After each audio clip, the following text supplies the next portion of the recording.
Once again with drawtheline.com. Today we're going to be covering the Flint water crisis and what they're not telling you.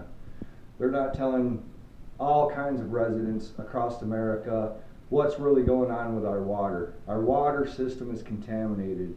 Our thoroughways, our tributaries, our lakes, our inner lakes are all becoming contaminated with oil waste, but most of all, industrial farming waste. Industrial farming waste has been monitored time and time again in the Great Lakes, higher than what EPA standards allow. Time and time again, it's recorded, public record, you can see it. Our Great Lakes are contaminated. Our water is coming from where, folks? Here in Michigan, it's coming from the Great Lakes. 40% of residents are receiving water from the Great Lakes. Our water treatment plants in the state of Michigan, I don't know of one that can completely take care of the industrial waste that's getting into the Great Lakes, that's coming to our treatment plants, and then again going out to us.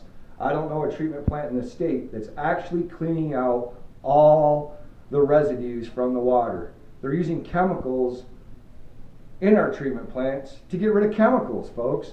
Come on, we got to get smart here. We got to think about different ways of how to treat our water, reverse osmosis. How about let's just not get it dirty in the first place? And, look at the things that are getting our environment dirty. And, it's chemicals like Dow Chemical, all those 409 sprays, all those different things. Even toilet paper, folks, that you're putting into your water has a chemical that holds the toilet paper together that breaks down in your water. That's not good for you to drink. That has to be taken out in the treatment plants. All these different aspects of what they're not telling you about our municipal water systems and the problems that are existing nationwide, not just in Flint. There's evidence out there all over the country of high lead, high phosphates, high nitrates, different buildups in our water system. Anyways, we're getting back to the Flint water crisis. We're getting X amounts of millions of dollars to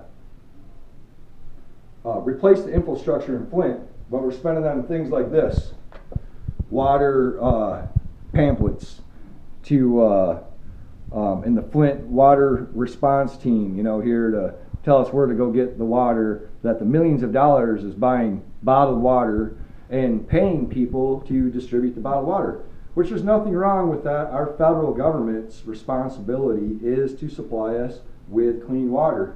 And if we don't have clean water, I guess they have to supply us with bottled water. But in the meantime, we're spending millions on bottled water instead of the actual problem, the Great Lakes, the infrastructure, the water treatment plants, and things of that such.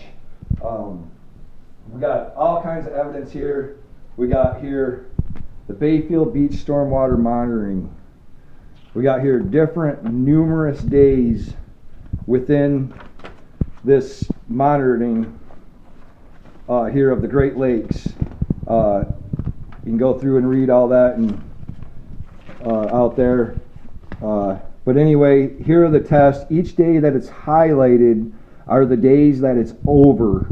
We got here what the runoff should be in the storm system at these different sites. It's actually over in each day that it's highlighted. And on this page here, we have these sites. It's of different kinds here that it's telling you the definition and where the quotas are. These dates are all over of what it should be. And but I guess it's acceptable. You never hear about it in the local news or the environment about what's going on in our environment. And that's why we're not really upset at seeing what the source of these problems are. We're not told what they are. And here we go. Here's storm drain monitoring right here that shows that's going into our drinking system that we get our water from. It's being contaminated. It's not just the infrastructure, folks. It's the actual water. Where are we going to draw the line, folks? That's why we call this drawtheline.com. We're trying to get this information out there. There's other guys out there, Alex Jones, InfoWars, Paul Watson Jr. These guys are on a higher level putting out the conspiracies of what's going on in our government, and they've been doing a great job. Well, I'm here drawtheline.com, kind of more as a local guy in the Flint area to get out what's going on in Flint, and to show at the local level, nationwide, that this is going on all over in America and people need to look at it. And Flint is definitely a perfect example of poor governing within our governmental system, and we Americans just let it slide on through the cracks. And we got to draw the line, folks. We got to stand up for the Constitution and what it stands for, not what they're telling us what it stands for. Get out there and know your rights. Read about the Constitution. Read your Bill of Rights, Declaration of Independence.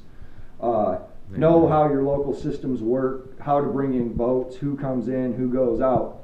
Learn these systems. Let's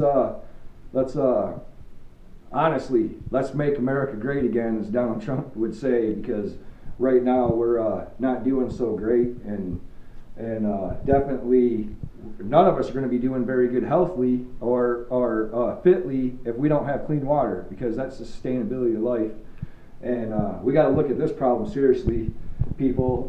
I mean, Flint, here we go. We had the federal government send out this paper here in every language there is to let us know about the problems, because people of other ethnicities sued the government because they didn't know the information that was going on out there. Well, shoot, I speak English, and I didn't know what was going on until all of a sudden doctors brought it out. But at any rate, I'm glad to see that they actually have sent it out, you know, America the Melting Pot, other information, because there is just more than English-speaking people that live in the Flint area, Michigan in general, the United States in general. But anyway, once again, my name is Richard Krause. I'm from drawtheline.com. This is another one of our videos, getting a little long again. I'm not sure how many minutes. How many minutes we got out there? 6:59, going into 7. We're going into 7 minutes. It's about how long I put out the other day. So I'm just trying to get one out here or there. Once again, drawtheline.com. Check us out on YouTube. I'm out on Google+. I'm trying to get out on Facebook as well. Through I don't really want to hold an account, but I'm trying to get people to through Google+ that have accounts, whoever, just get the video put out on there for me. But at any rate, once again, Richard Krause, drawtheline.com. Thanks a lot. Have a nice afternoon, and remember your Constitution.